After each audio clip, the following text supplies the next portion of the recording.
এই 8 লক্ষ কোটি টাকার বাজেটের মধ্যে 3 লক্ষ কোটি টাকা শুধুমাত্র এডিবি। তো সেখান থেকে তো আসলে 5,000 টাকা যদি সরকার দিতে চায়, 5,000 কোটি টাকা, যেখানে 3 লক্ষ কোটি টাকার বাজেট, এডিবি থেকে এটা দেওয়া সম্ভব। তৃতীয় একনেক সভায় আজকে পদ্মা ব্যারেজ প্রকল্পের অনুমোদন হয়েছে 34,000 কোটি টাকা। এই মেগা প্রকল্পটি এই সরকারের প্রথম মেগা প্রকল্প হিসেবে দেখা হচ্ছে। যদিও এই প্রকল্পটি একাধিকবার বিগত সরকার, শেখ হাসিনা সরকার আর কি একনেকে আলোচনায় আনার পর আবার পিছিয়ে দেওয়া হয়েছে, হয়তো ব্যয়ের কথা চিন্তা করে, বা এর চেয়ে বড় বড় প্রকল্প দেখেছি। যখন এই সরকার এই প্রকল্পটা হাতে নিল, তখন আমাদের অর্থনীতির যে এখনকার যে বাস্তবতা, সেই বাস্তবতায় পদ্মা ব্যারেজ প্রকল্প কতটা সরকারের সক্ষমতার পরিচয় দেবে, বা আপনি কেউ দেখবেন এত টাকা সরকার কোথায় পাবে। যদিও 2033 সাল নাগাদ এই প্রকল্প শেষ হবে বলে পানি বোর্ড বাস্তবায়ন করবে 33 সালে, এবং 34,497 কোটি 25 লাখ টাকার এই প্রকল্প। পুরো অর্থায়ন সরকারি নিজস্ব অর্থায়ন হবে, কারো কাছে আমাদের ঋণ নিতে হবে না, কোনো শর্তও লাগবে না। প্রথমত যে এই প্রকল্পটা আমাদের খুব প্রয়োজন, অসাধারণভাবে প্রয়োজন। এর কারণ হলো যে গঙ্গোত্রী হিমবাহ থেকে যে স্রোতটা আসছে, যে স্রোতটা ভাগীরথী হয়ে ওদিকে যমুনাতে চলে গেছে, তারপরে শেষে রাজশাহী হয়ে আমাদের এখানে এসে পদ্মা নামে ঢুকেছে। তো এই যে উজানে ভারত এইটার পানি যেভাবে প্রত্যাহার করেছে, আর সর্বশেষ প্রত্যাহার করার জন্য একেবারে তারা যেভাবে এই ফারাক্কা ব্যারেজ নির্মাণ করেছে, এটার ফলে সেই 1970 বা 71 থেকে আজ অবধি আমাদের এই দেশ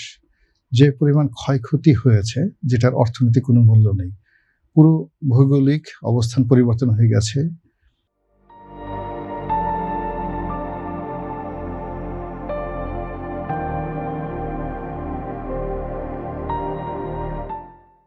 এরপর আমাদের যে জীববৈচিত্র্য, সেই জীববৈচিত্র্য নষ্ট হয়ে গেছে। আমাদের ফসল নষ্ট হয়ে গেছে, অনেকগুলো যাকে বলা হয় মাটির যে ফার্টিলিটি, এটা নষ্ট হয়ে গেছে।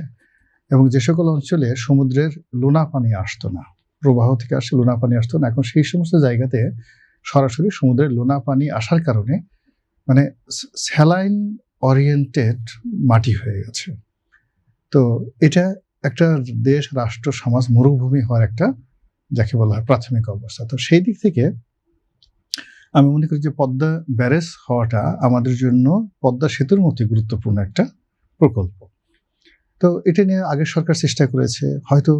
কূটনৈতিক কারণে যখনই এই প্রকল্পটার কথা আসছে, তখনই ভারতের চোখ রাঙানির কথা আসছে। এর কারণ হলো, যখন এটা বোঝার চেষ্টা করেন যে এখন ভারত যে কাজটি করে, সেটা হলো শীতকালে যে পানি আমাদের যখন খুব দরকার হয়, তখন তারা পানিটা বন্ধ করে রাখে।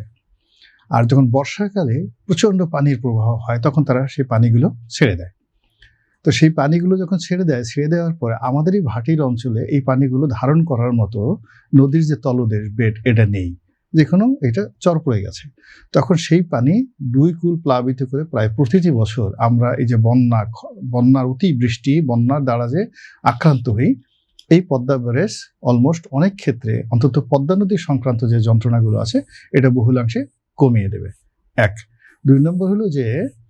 এটা ভারতের উপর একটা এরকম মনস্তাত্ত্বিক প্রবলেম হবে যে যখনই এই বন্যার পানিটা তারা ছাড়তে পারবে না বর্ষাকালে, তখন তারা যে কাজটি করবে সেটা হলো এই তাদের যে অঞ্চলগুলো প্লাবিত হবে,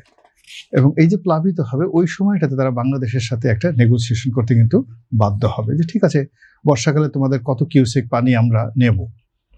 ভালো কথা, কিন্তু শীতকালে তোমরা আমাদেরকে কত কিউসেক পানি দেবো। ওদের সাথে যে আমাদের যে গঙ্গা পানি চুক্তি আছে, সেই পানি চুক্তির টেবিলে তাদেরকে একটা নেগোসিয়েবল, যেভাবে ভারতের সিন্ধু চুক্তি, মানে সিন্ধু চুক্তি ভারত এবং পাকিস্তানের মধ্যে, ওটা একটা সমতার ভিত্তিতে, এবং ওখানে গ্যারান্টার হিসেবে জাতিসংঘ গ্যারান্টি আছে। কিন্তু আমাদের সাথে ভারতের যে পদ্মা যে পানি বন্টন চুক্তি, সেই পানি বন্টন চুক্তিতে একান্তই ভারতের দাদাগিরি এবং একতরফা রয়েছে। তো সেক্ষেত্রে আমরা 2টো প্রকল্প, যেমন বাংলাদেশে আমি শেখ হাসিনার জামানাতে কিন্তু এই কথাগুলো বলেছি, যদিও এটা আওয়ামী লীগের অনেকের মনোবেদনার কারণ ছিল। আমাদের যে তিস্তা প্রকল্প, যেটি নিয়ে এখন কথাবার্তা হচ্ছে, আর এই যে পদ্মা ব্যারেজ প্রকল্প, এই 2টো প্রকল্প আমাদের জাতির মেরুদণ্ড, এবং এই 2টো প্রকল্প দুর্নীতি না করে সুন্দরভাবে যদি এই সরকার বাস্তবায়ন করতে পারে, আমার কাছে মনে হচ্ছে তারা এই সরকার অমরত্ব লাভ করবে। অর্থাৎ এই 33,000 কোটি টাকা দিয়ে আপনার এটা কিন্তু জানাতেন ব্যাপার 33,000 কোটি টাকার উপর একটা ব্রিজ হবে পাংশার ওই অঞ্চল দিয়ে একটা ব্রিজ 34,000 কোটি টাকা। হ্যাঁ 34,500 কোটি টাকা এটার উপর দিয়ে একটা ব্রিজ হবে তখন তারা বলতে পারবে এবং দেখো এই প্রকল্পের আওতায় প্রায় 19টা জেলা, খুলনা, ঢাকা, রাজশাহী। আমি দেখেছি সেসবই মানে এখানে শুধু তাই না সেচ প্রকল্প স্যাটেলাইট শহর এরপরে মানে প্রাকৃতিক যে বৈশিষ্ট্য থেকে শুরু করে সমস্ত এসেছে মেগা প্রজেক্ট ঠিক সিমিলারলি এই প্রজেক্টটা যেরকম ভাবে গুরুত্বপূর্ণ উত্তরাঞ্চলের এটা যেমন আমাদের দক্ষিণ অঞ্চল মানে মানে রাজবাড়ী থেকে